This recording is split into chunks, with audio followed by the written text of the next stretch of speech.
Colère de Moscou après la levée de l'embargo européen sur les armes pour les rebelles. Selon la Russie, cette décision porte préjudice à l'organisation d'une conférence de paix internationale.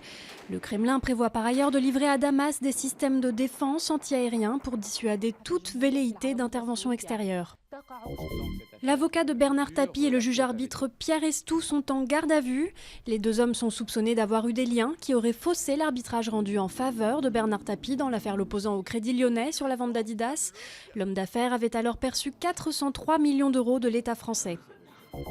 Le premier patient français atteint du nouveau coronavirus est mort à Lille. Âgé de 65 ans, il était hospitalisé depuis un séjour à Dubaï fin avril.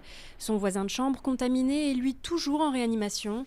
44 personnes ont contracté ce virus depuis septembre et la moitié d'entre elles sont décédées. C'est à Montpellier que doit se dérouler le premier mariage homosexuel de France mercredi.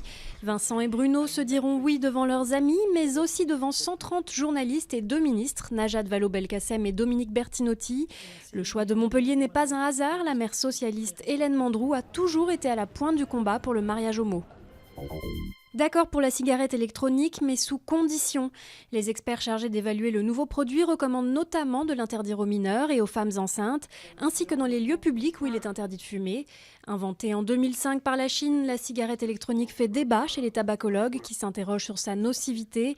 Entre 500 000 et 1 million de Français l'auraient déjà adoptée.